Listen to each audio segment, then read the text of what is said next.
Halo semuanya, pada video kali ini saya akan membahas materi pada bab 16, yaitu routing topologi. Yang pertama nanti ada konfigurasi routing, kedua share internet connection, ketiga konfigurasi NAT, keempat konfigurasi NAT permanen part 1, kelima konfigurasi NAT permanen part 2, keenam fixed IP address, Debian router dan server, dan yang ketujuh konfigurasi resolver. Pertama, konfigurasi routing.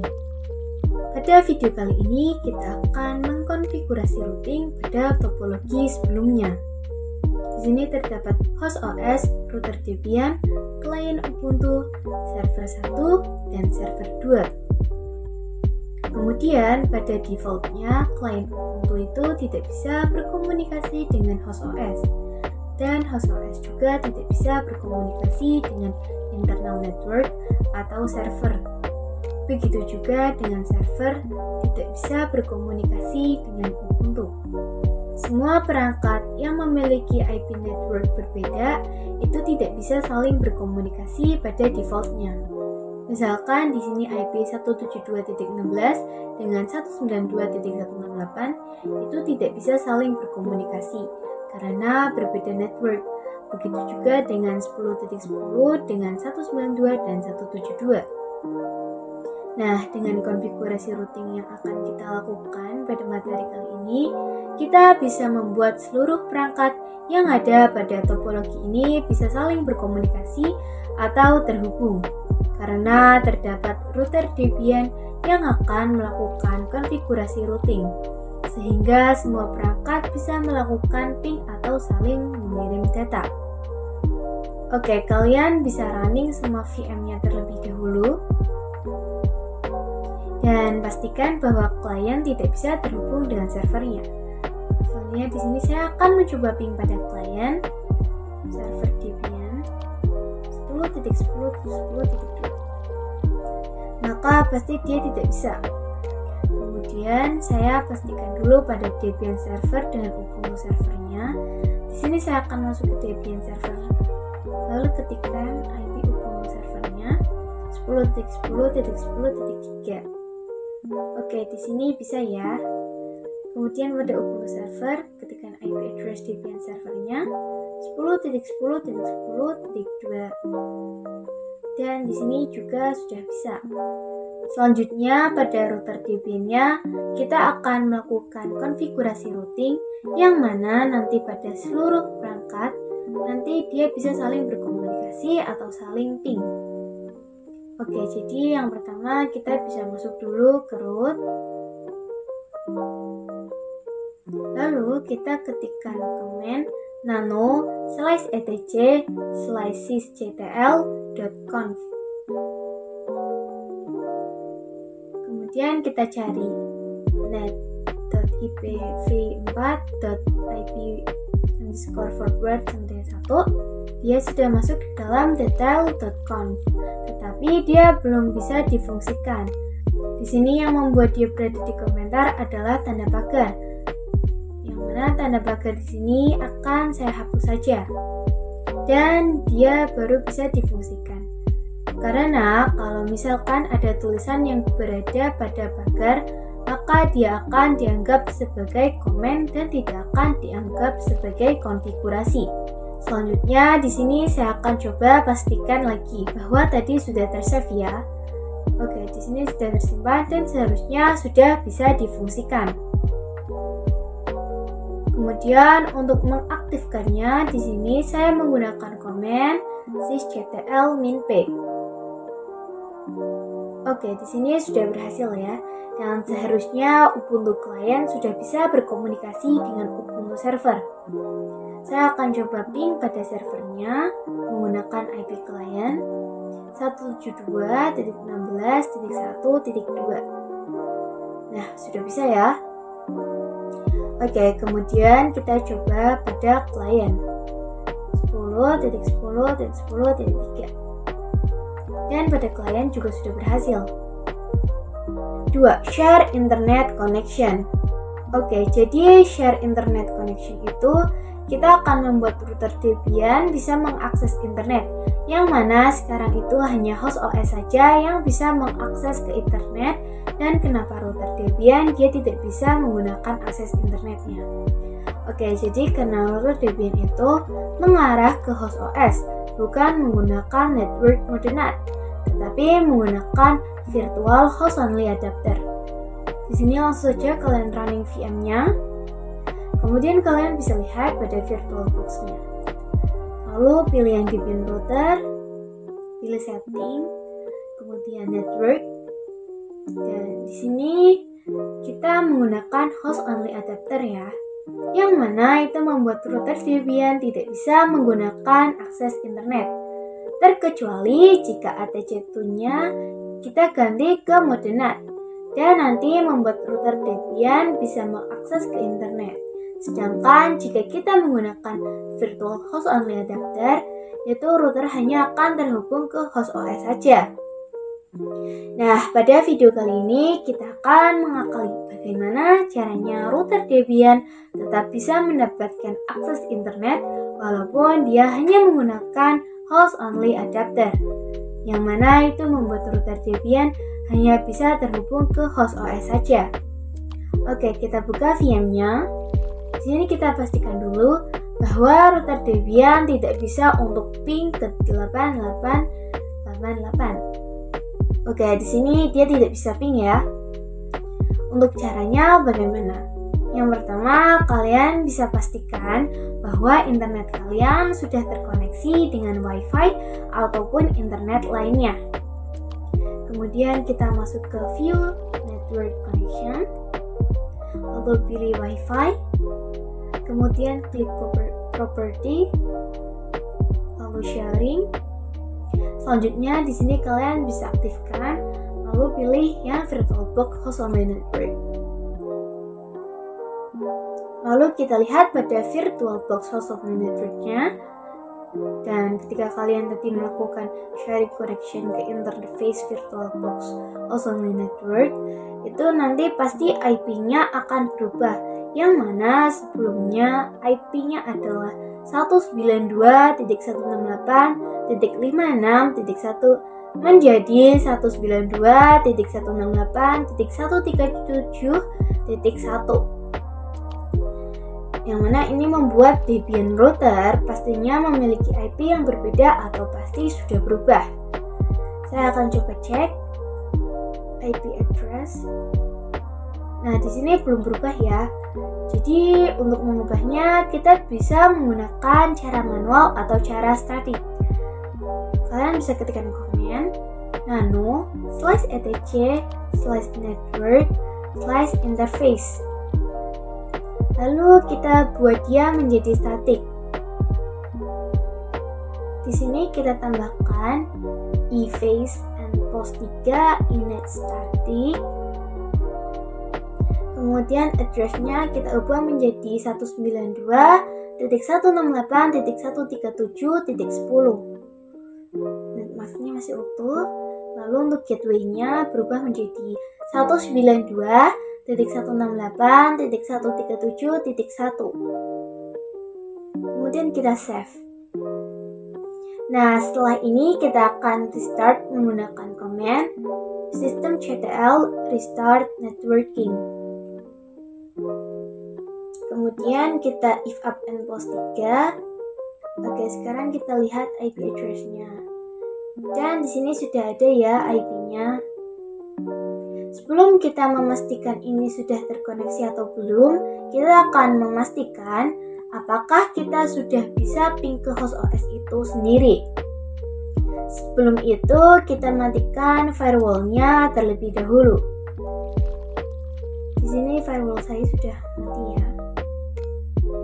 Jika sudah, langsung saja di sini kita ping 192.168.137.1. Oke, di sini bisa. Kemudian kita coba untuk ping ke internetnya.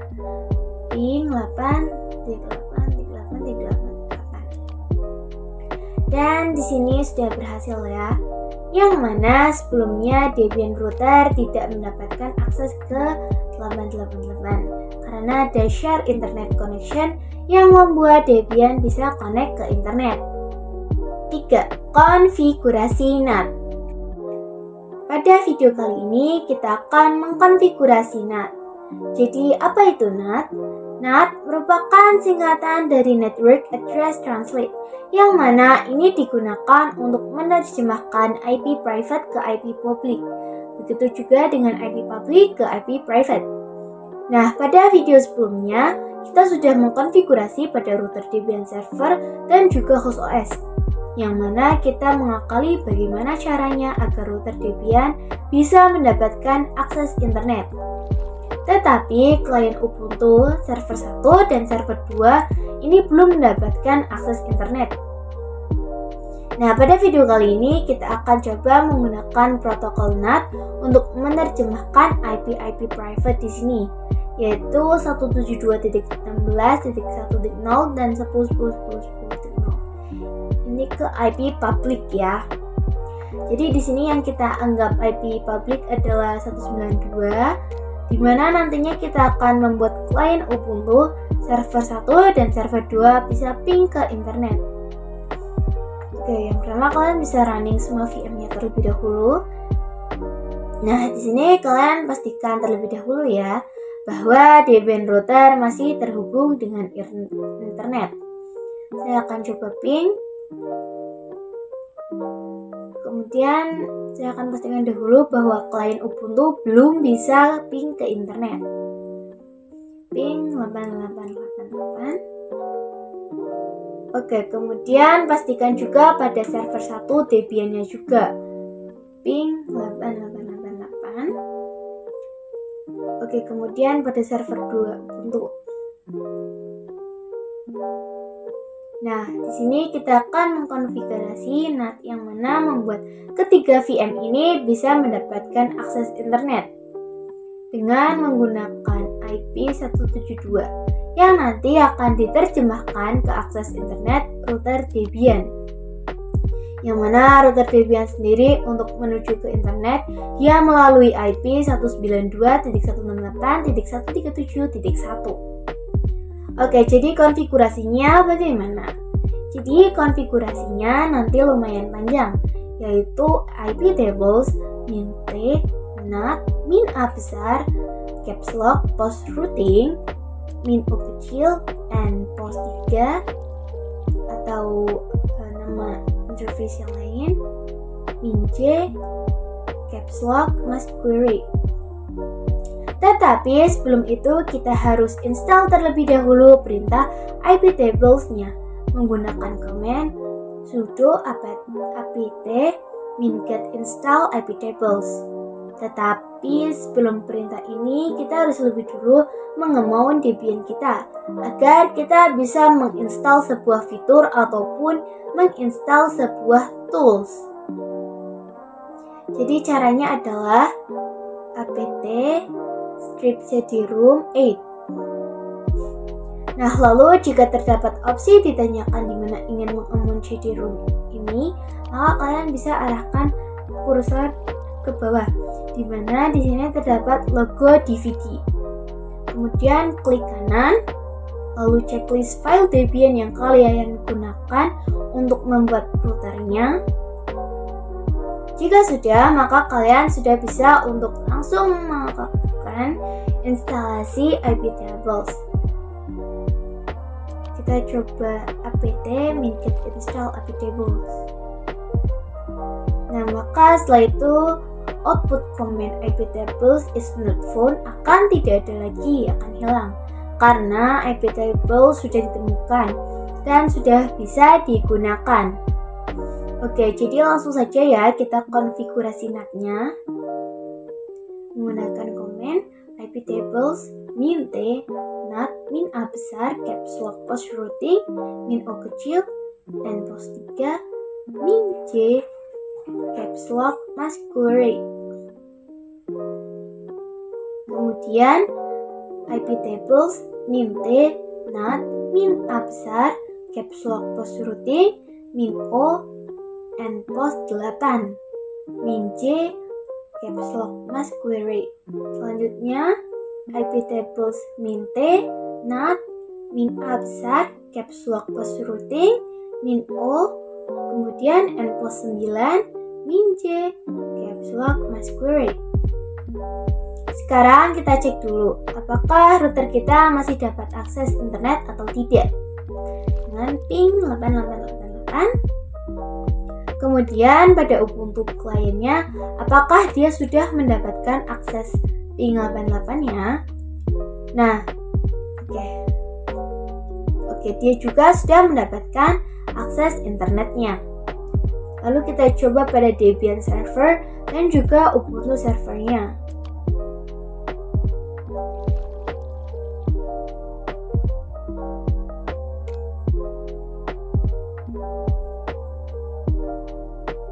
Oke, sudah bisa semua ya.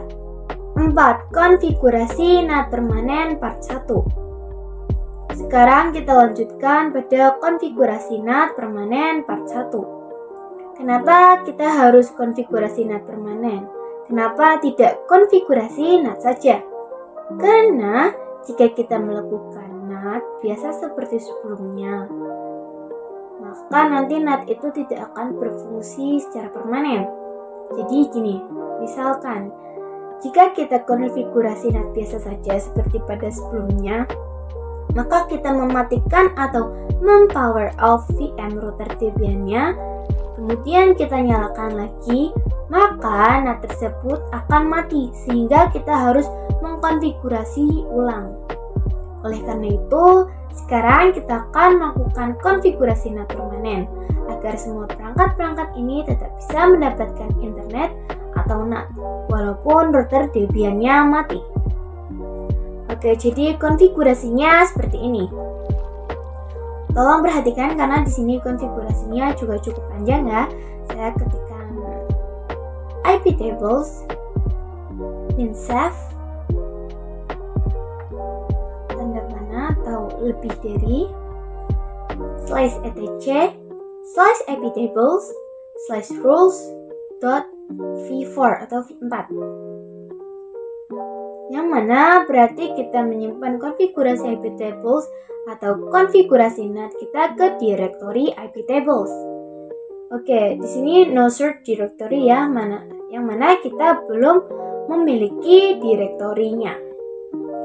Jadi kita akan buat direktorinya iptable dulu dengan perintah mkdir /etc/iptable/. Oke, lalu kita ketikkan kembali perintah yang tadi ya, iptables min save dan lebih dari /etc/iptables/rules.v4.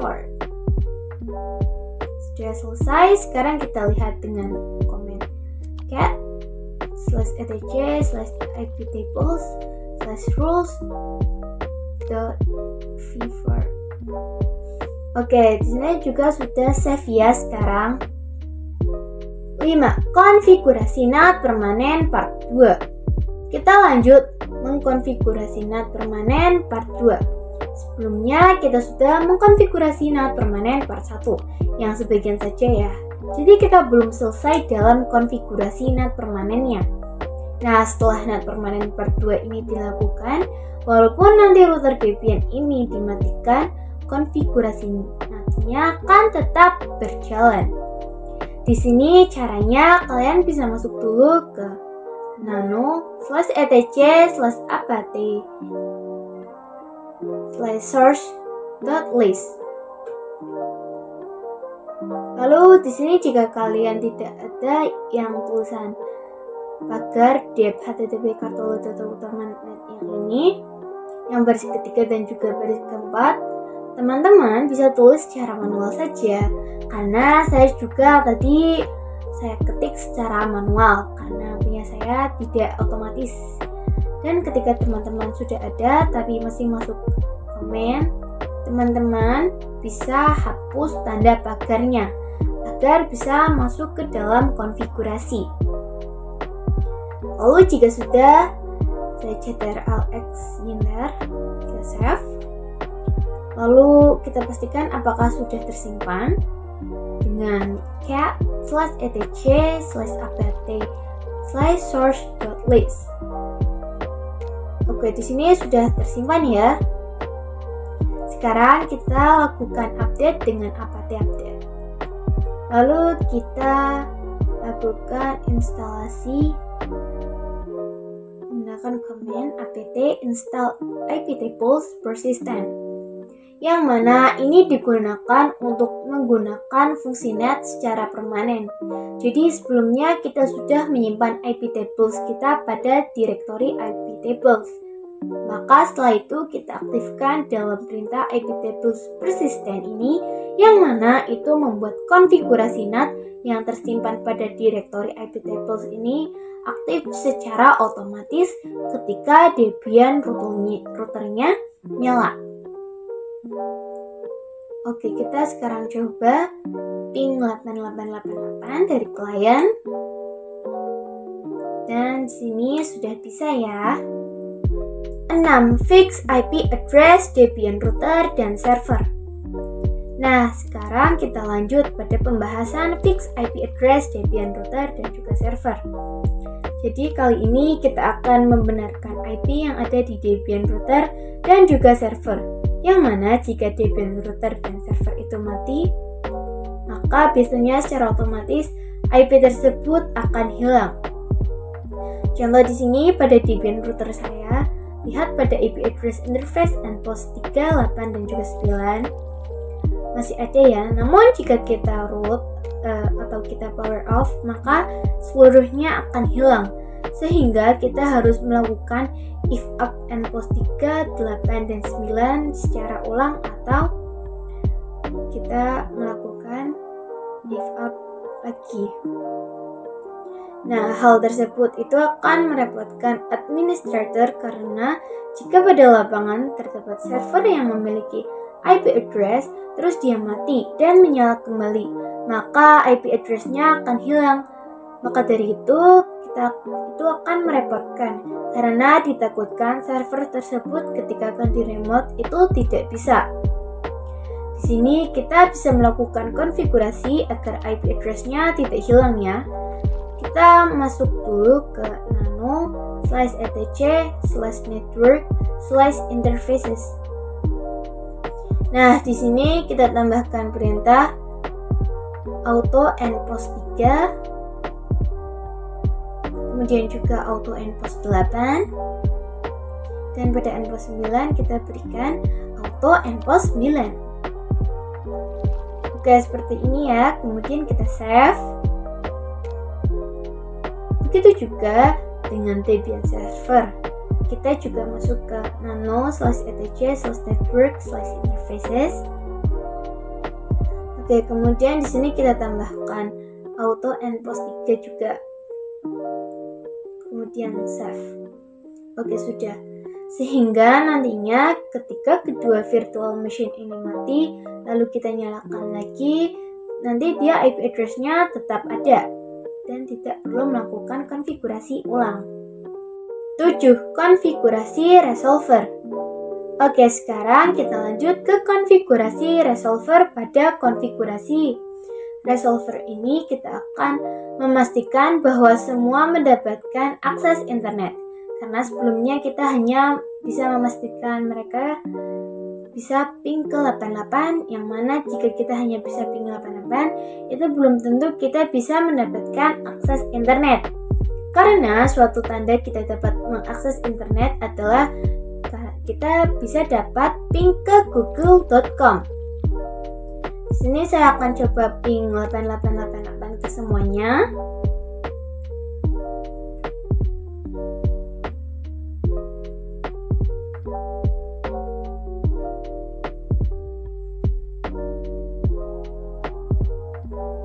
Oke, maka semuanya di sini sudah bisa ya. Sekarang kita coba ping ke google.com. Di sini saya coba di router Debian, ping google.com. Nah, kemudian untuk konfigurasinya di sini saya akan coba pada Ubuntu server. Karena pada Ubuntu dia itu masih belum mendapatkan akses internet otomatis. Dia belum bisa ping google.com. Di sini untuk konfigurasinya teman-teman perhatikan ya. Sudo nano /etc/resolve.conf. Nah, ini kita raut ke bawah. Untuk yang name server 1.7 kita tambahkan pagar di depannya agar dia masuk ke komentar. Karena dia adalah lokal. Karena dia 1.7 itu adalah IP lokal, yang mana kita butuhnya IP public. Kemudian di sini kita enter. Kita tambahkan name server 8888 seperti ini, lalu kita simpan. Sekarang kita coba ping google.com. Seharusnya dia sudah bisa ya. Oke, di sini sudah berhasil ya. Kemudian pada Ubuntu client juga, jangan lupa untuk dikonfigurasi seperti tadi. Sudo nano /etc/resolve.conf. Nah, sekarang kita coba ping google.com. Seharusnya sudah bisa. Oke, berhasil. Nah, jadi seperti itu untuk pembahasan kita pada bab 16 ini. Semoga kalian paham dengan apa yang saya sampaikan tadi. Jika ada yang ingin ditanyakan, bisa komen saja. Terima kasih telah menonton dan sampai jumpa pada video-video saya selanjutnya.